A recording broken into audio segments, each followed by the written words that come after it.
Full uncensored story already available on Patreon, link in the description. Evening came quickly enough. And with it a huge brown-skinned man came into my room. I wasted no time. He seemed to enjoy the fact that I was in pain. A skinny Mexican woman came into the room. She handed me a cup of water and a taco. The taco wasn't even on a plate and I had no idea where her hands had been. I didn't care. I inhaled it and slurped down the water. Then I remembered that I'd get a full meal after 3 more of those guys. If I could handle the next 3 as quickly as I had that guy, I could be eating in about an hour. It went pretty much like that from then on. After my first few nights, as I began to think about getting my life back, all I could think of was getting out of there. And every time I closed my eyes I thought about Ted. Ted loved me. I had been a fool to even think of breaking up with him for Carlo. I couldn't believe that only 6 weeks had passed since I'd broken up with Ted. I also couldn't believe how far I'd fallen in those 6 weeks. I figured that back home, Ted was probably still getting over me. If only I'd known. Getting home and getting back to Ted became my reason for everything I did. Mentally, I went over every aspect of my relationship with Ted and realized again that I'd been a fool. I needed to do whatever I had to do to get back to him. It became an obsession. But then I'd remind myself that Ted had no idea of what was going on with me and that it was my fault. I was sure that Ted had no idea what had befallen me. In my darker moments I imagined that one of my 2 best friends had stolen Ted away from me. Actually, I'd given them permission, so it wasn't like stealing. Ted had probably just moved on with his life. In my own life, I had things to take care of. I had to find a way to escape. I memorized every detail of everything around the large house that I was kept in. For the first few weeks that I was there I quickly grew in popularity. I never found out his name, and when I asked him about it, he just smiled. "I'm not Mexican," he said. "I was born of Mexican parents but I live and grew up in California. It's better for me if you don't have a name to pin on me. Just in case someday you make it home and have the ridiculous idea of trying to get me arrested, it's really hard to get a judge to sign out a warrant to arrest some guy. Have you made back your investment on me yet?" I asked. He nodded and smiled. "Can I leave?" I asked. "Soon," he said. "Right now you're pretty popular. I don't know why." "What do you mean?" I asked. "Summer, I look at women all the time," he said.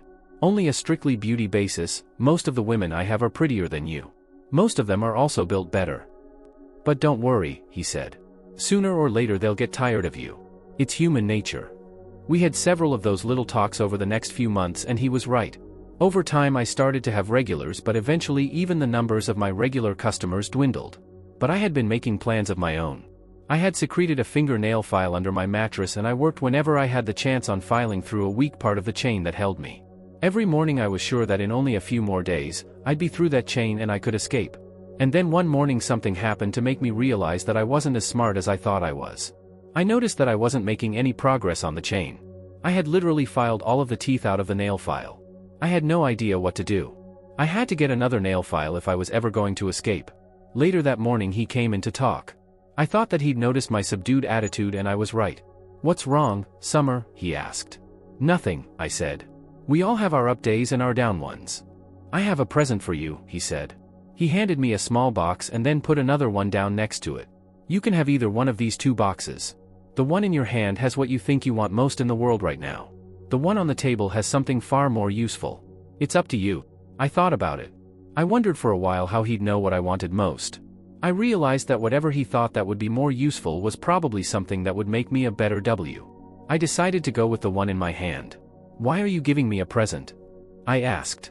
"Summer, don't you know what today is?" he asked me. I shook my head. "You've been with us for a year today," he said. "You still have a lot to learn. I'll leave you in peace with your present.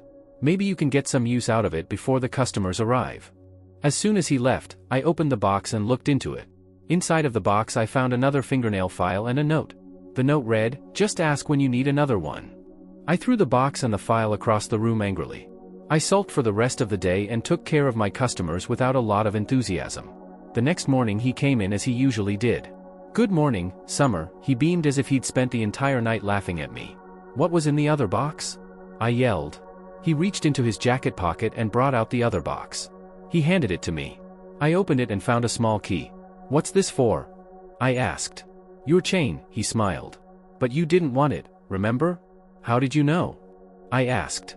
"Summer, I have cameras in every room of this house," he said. "Did you know that you're also a P-star on a lot of websites all over the world? You're probably even famous back in Michigan. Those Midwesterners love their pee. Those people in Michigan and Ohio are all about the 3 Fs. I looked at him, because I didn't know what the 3 Fs were. Football, Fords and F, he smirked.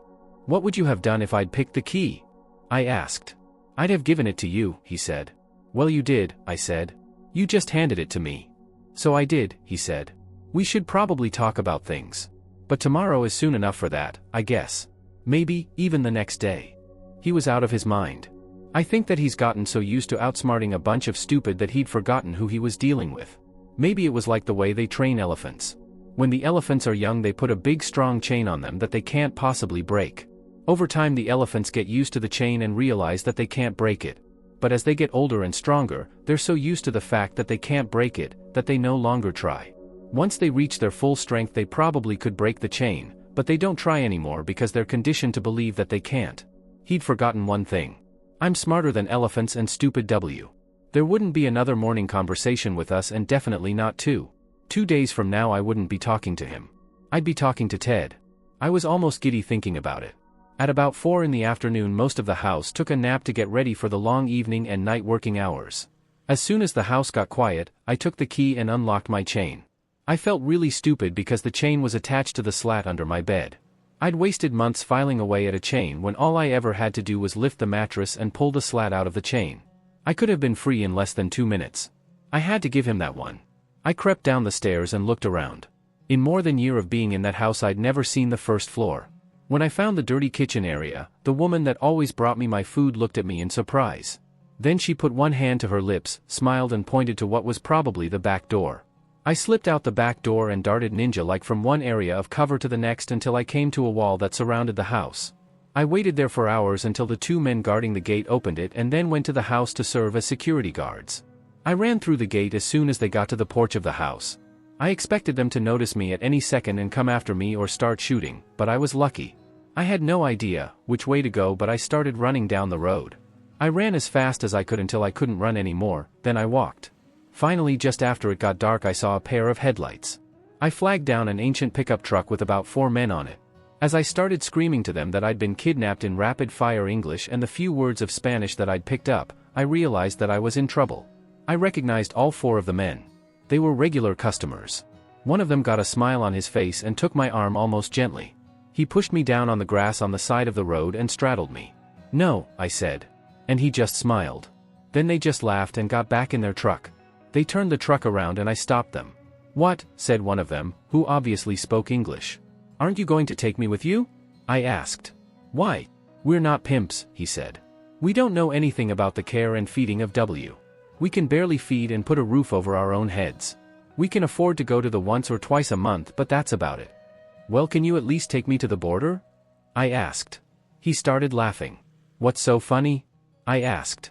"You're lucky we came along," he said. He said something to the other guys and they all laughed. "Why am I lucky that you came along and are me?" I asked. "Because you were going the wrong way," he laughed. "Now instead of having to walk 100 miles, you have to walk 112 miles. We were on our way to the W house. Now we can go home." "Hey," I said, as they started to drive off again. "Why were you so rough with me?" I asked. "You were never that way in the house." He just shook his head. "If we treated you that way in the house, we'd have been beaten or killed. They don't allow anyone to mistreat the girls in that house," he laughed. "But out here on the road, we could have done anything we wanted to you, and for free. You're lucky to be alive, lady." It wasn't my night. As the night got darker, it got colder. I was tired, bruised, battered, and hungry when I saw the lights of a familiar place in the distance. I started to walk even faster then. I walked through the gate and up on the porch. The 2 men that had been guarding the gate were stationed on the porch. They refused to let me in. They told me to go. I slumped down onto the porch and they pushed me off of it. Then I remembered the kitchen door in the rear. I walked back out of the gate and around to the back. I stacked a couple of trash cans and leaped up to the top of the wall. I shinnied and scooted myself over the top of the wall, breaking several fingernails and skinning my knee in the process. I dropped heavily onto the ground and limped up the back porch and into the open kitchen door. I was never so glad to be any place in my life. I snuck up the back stairs and found my room. I opened the door and saw the skinny little woman who'd been working in the kitchen asleep on my bed. I was pissed. I grabbed her and dragged her off of my bed. As she awoke, she started yelling at me in Spanish and scratching at me. I heard the sound of a voice behind me and I knew it was him. I turned and glared at him. "What are you doing here?" he asked. He kept laughing as he gestured for me to follow him. "Can't we talk in my room?" I asked. "It's not your room anymore," he laughed. "She worked out of that room last night, so by all rights it's hers. You quit." "What are you talking about?" I asked. He opened the door to his office and I was amazed. The office wouldn't have been out of place in any Fortune 500 company. There was rich leather furniture and old wood. There were 3 huge banks of LED video monitors that dominated one wall. He pressed a key on the computer on his desk and they sprang to life.